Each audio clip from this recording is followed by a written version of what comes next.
El Camino de Santiago es un conjunto de rutas de peregrinación cristiana de origen medieval que recorren la península ibérica con destino a la Catedral de Santiago de Compostela, donde presumiblemente se encuentran los restos óseos del apóstol Santiago el Mayor, uno de los 12 hombres de confianza de Jesús.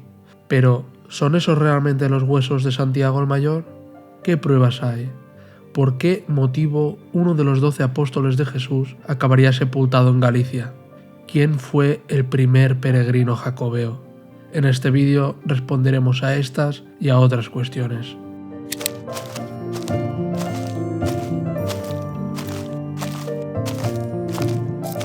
Empecemos por el principio, por el origen del camino. Cuenta la leyenda que en el siglo IX, alrededor del año 813, un humilde ermitaño llamado Pelayo, que vivía en el monte Libredón, en Galicia, una noche avistó unas extrañas luces encima de un monte, como si las estrellas le señalaran un lugar concreto. Tras divisar ese mismo fenómeno varias noches seguidas, el ermitaño decidió abandonar su cueva y corrió a contárselo a Teodomiro, el obispo de Iria Flavia. Tal era la insistencia de Pelayo que el obispo decidió comprobar con sus propios ojos el fenómeno estelar. Ambos se acercaron al lugar que esas misteriosas luces parecían indicar y hallaron una tumba de origen romano, donde se encontraba un cuerpo decapitado con la cabeza bajo el brazo junto a dos cuerpos más. El obispo Teodomiro llegó enseguida a la conclusión de que acababan de encontrar la tumba del apóstol Santiago el Mayor. Ese lugar con el tiempo se convirtió en Santiago de Compostela. Santiago por el nombre del apóstol allí enterrado, y Compostela provendría, según una de las teorías más extendidas, de la locución latina Campus Stellae, es decir, campo de la estrella, por esas luces en el cielo que indicaron el lugar sagrado a Pelayo y Teodomiro, y que a día de hoy siguen indicando el camino a los peregrinos, pues esas luces son en realidad la Vía Láctea. También hay historiadores que defienden que Compostela podría provenir de otra locución latina, Compositum Tellus, que significa terreno bien dispuesto. Pero, ¿qué posibilidad cabe de que el apóstol Santiago fuera enterrado en Galicia, siendo él originario de Galilea, en Israel, en la otra punta del mar Mediterráneo? Antes de responder a la pregunta, sería pertinente aclarar una cuestión sobre el nombre del apóstol. El nombre hebreo del apóstol Santiago es Jacobo. Por ese motivo, al Camino de Santiago se le llama también Ruta Jacobea. Al añadirle la santidad, en latín se le llamaba Sanctus Jacobus, es decir, San Jacobo, y de ahí con el paso del tiempo se abrevió en la forma Santiago. Y de Santiago provienen los nombres Iago y Diego, así como el nombre portugués Tiago. También provienen los nombres de Jaime en castellano, Jaume en catalán, James en inglés o Jacques en francés, ya que para abreviar su nombre, por ejemplo, en los frescos de las iglesias se solía usar la fórmula Jac-Ma, Jacobus Mayor. El apodo mayor hace referencia a la edad, ya que había dos apóstoles que se llamaban Jacob, y para diferenciarlos, al más veterano le llamaban el mayor y al más joven el menor. Aclarado esto, prosigamos. ¿Y entonces, cómo acabó Santiago el Mayor enterrado en Galicia? ¿Qué nos cuenta la Biblia al respecto? De la Biblia podemos rescatar algunos datos de Santiago. Se nos dice que fue uno de los 12 apóstoles de Jesús, es decir, pertenecía al círculo más cercano de Jesús. Era hijo de Zebedeo y Salomé, y junto a su hermano Juan fueron de los primeros que recibieron el llamamiento de Jesús.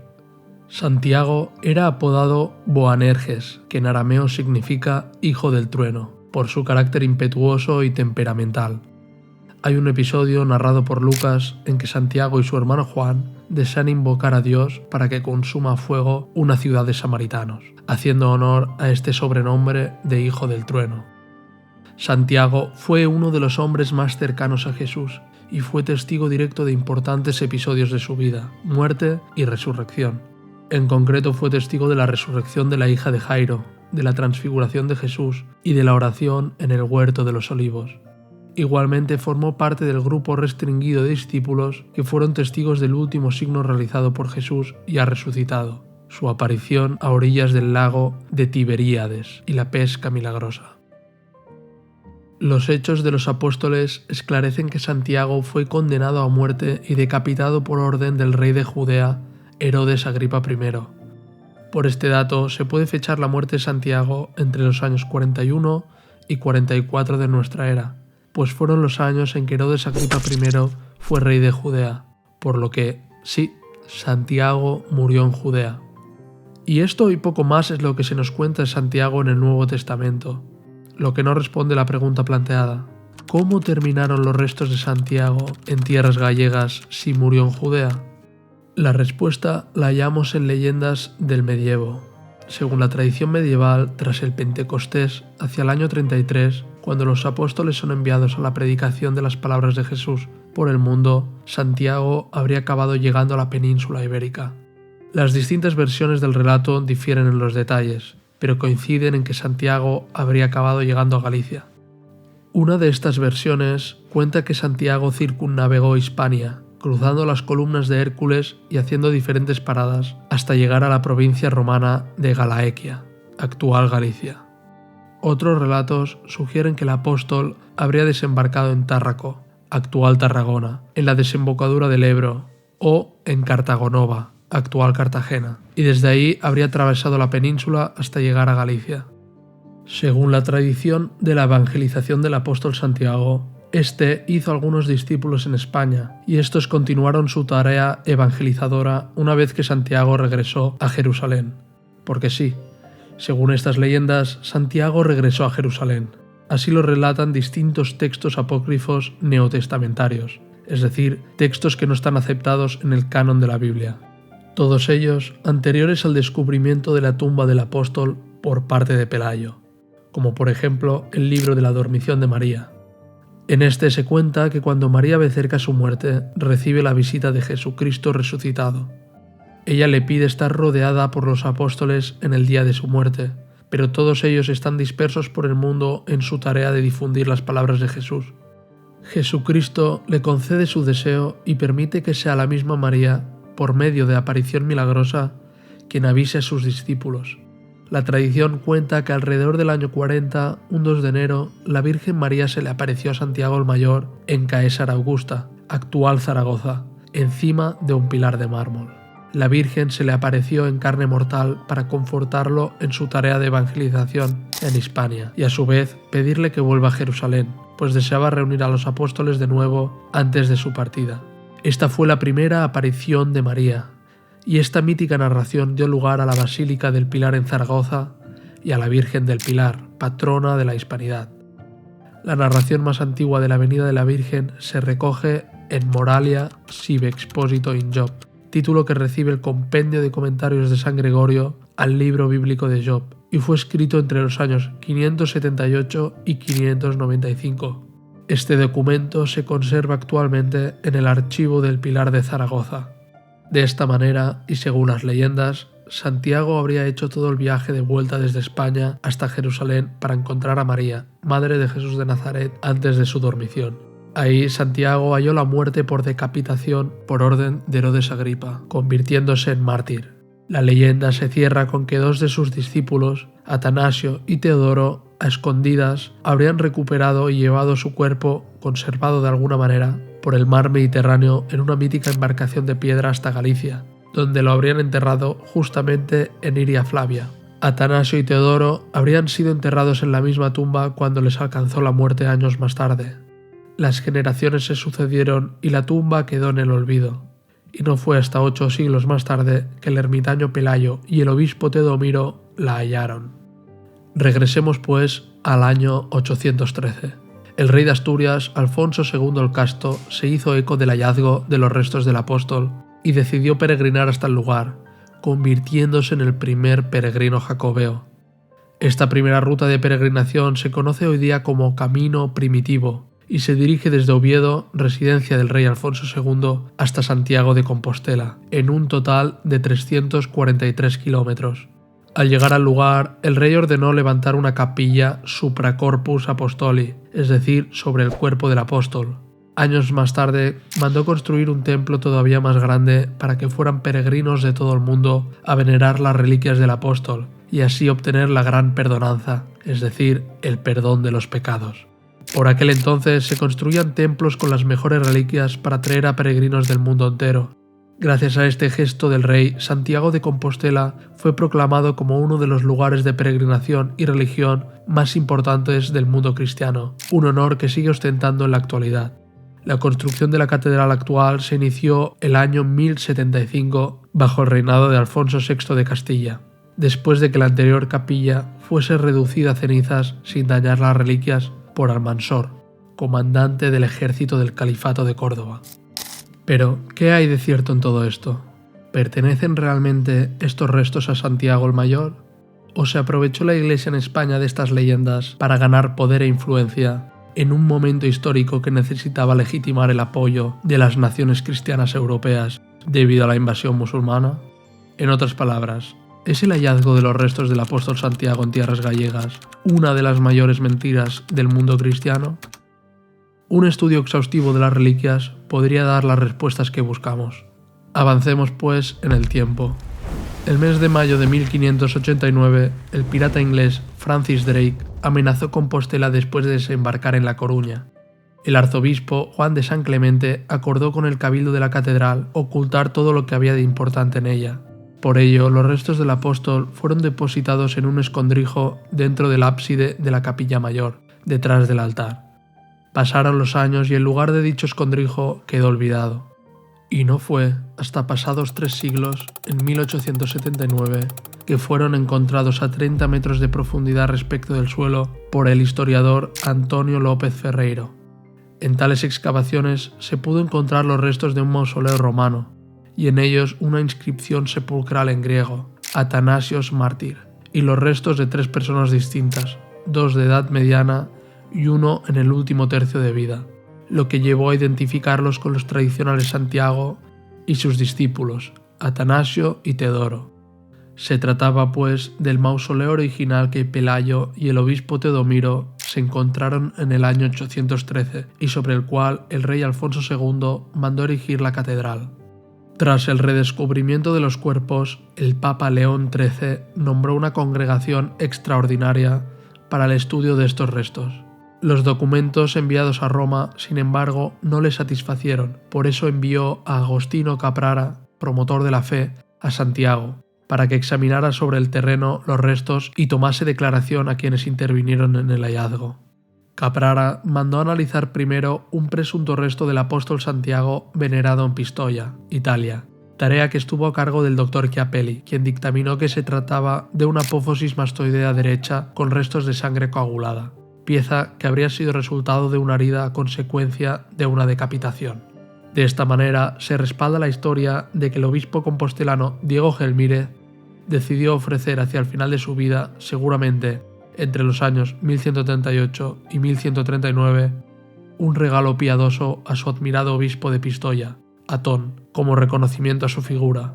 Le envió el obsequio con una carta explicativa en la que le mostraba su admiración. Se trataba de un hueso de la mandíbula de Santiago el Mayor. Sería el último fragmento extraído de las reliquias del santo, de ahí su alto valor simbólico, y el único documentado con certeza que se conserva fuera de la catedral compostelana. Por cierto, esta es la urna de plata donde actualmente se encuentran los restos óseos de Santiago y sus 2 discípulos, y fue realizada en 1880.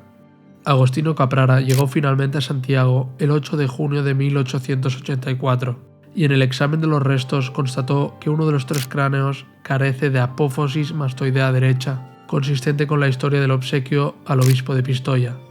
La resolución de la congregación fue publicada el 25 de julio del mismo año, festividad de Santiago.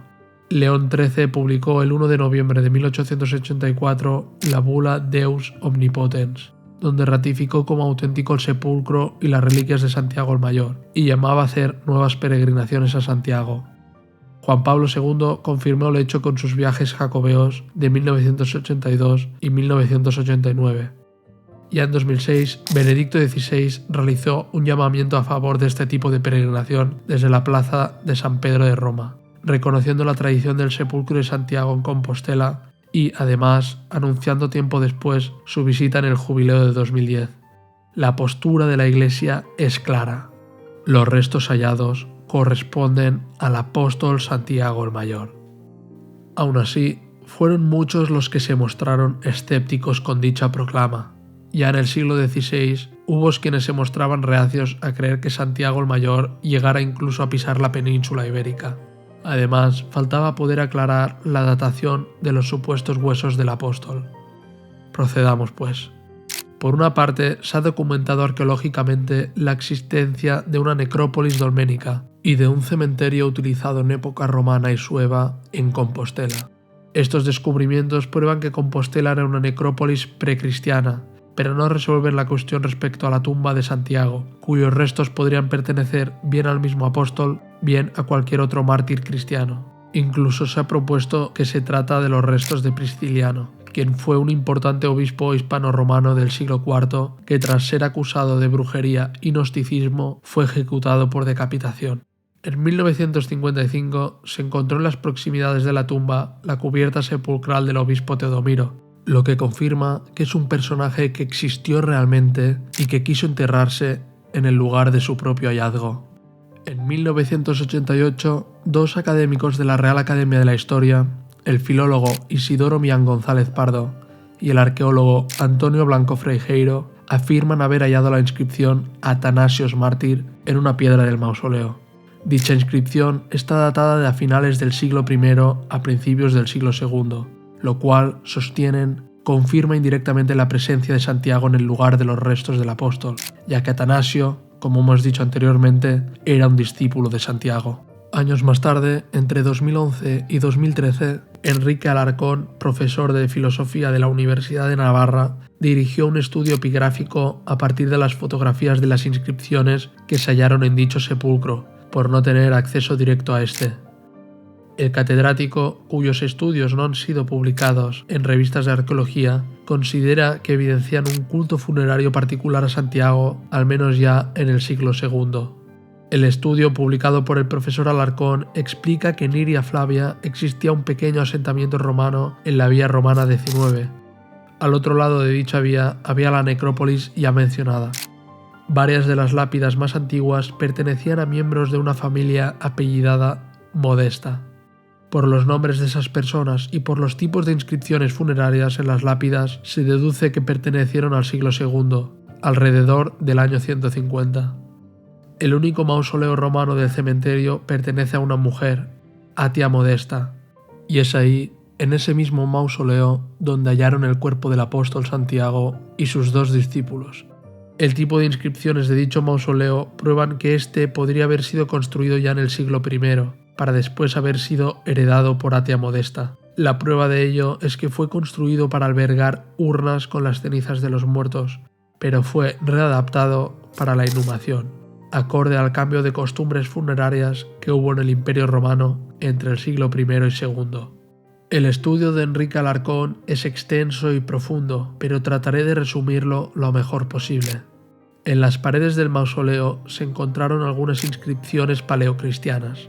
Buena parte de estas son monogramas. Un monograma es un símbolo formado por letras superpuestas que como abreviatura se emplea en sellos, firmas, monedas, etc. Era muy común en la antigüedad, por ejemplo, para poner los nombres de los reyes y emperadores en las monedas. También fueron muy populares entre los primeros cristianos. Estos de aquí son algunos de los monogramas hallados en el mausoleo. A la izquierda los grabados y a la derecha su reconstrucción. Procedamos pues a desentrañar el significado de algunos de ellos. En este de aquí podemos reconocer fácilmente la A, inicial de Atia, y la M y la O, primeras letras de Modesta. El monograma simboliza al mismo tiempo el nombre de Atia Modesta y también, según la interpretación de Enrique Alarcón, el alfa y omega, es decir, un símbolo asociado a Cristo. Además, junto a este monograma hay otro monograma en caracteres latinos en el que pone Atia M, tal que así, A, T, I, A y M. Pero también, como veis, sobra una parte del monograma, y según la interpretación de Alarcón se puede reconocer en esta la letra R, por lo que este monograma también construye otro nombre muy importante para el cristianismo, María, la Madre de Jesús, tal que así. Ratificando esta interpretación paleocristiana de los símbolos, hay que rescatar el descubrimiento de Isidoro Millán en 1988, que halló la inscripción Athanasios Mártir en alfabeto griego antiguo. Enrique Alarcón, consultando las fotos de esta inscripción, descubre además que entrelazada con la palabra griega mártir, concretamente en los dos últimos caracteres, se encuentra el nombre Jacob en caracteres hebreos del siglo I. Es decir, el nombre hebreo del apóstol Santiago se encuentra grabado en las piedras del mausoleo. Por otra parte, dicha inscripción concuerda con la simbología propia de la estética sepulcral judeocristiana del siglo I, muy similares a las halladas en los osarios de Dominus Flevit, en el Monte de los Olivos. Añade que una de las inscripciones consiste en dibujos de unos panes rituales que se usaban en la fiesta judía de Shavuot. Estos panes dejaron de usarse en torno al año 70 con motivo de la destrucción del Templo de Jerusalén por los romanos, lo que permitiría ubicar cronológicamente la tumba antes del año 70 de nuestra era. Otro monograma se ha hallado en otra de las paredes y simboliza nuevamente los nombres de Atia Modesta y el de María, Madre de Jesús. Parece que este monograma da énfasis a la A y a la T, de Atia, que además en el alfabeto hebreo son la primera y la última letra del abecedario, Aleph y Tau, lo que sería otra forma de referirse al alfa y omega, el principio y el fin. También son identificables la M y la O, primeras letras de Modesta, y por último la I y la letra Rho del alfabeto griego, es decir, la R latina, que en griego se escribe como una P. De esta forma, los nombres de Atia Modesta y María vuelven a mezclarse. Por último, bajo la T se encuentra el nombre de Jacob en caracteres latinos. Enrique Alarcón anunció en su estudio que en el futuro daría una explicación a este hallazgo en concreto, pero a día de hoy no ha encontrado ninguna publicación al respecto. Además de estos monogramas mencionados, se han encontrado otros de índole parecida que evidencian un origen cristiano.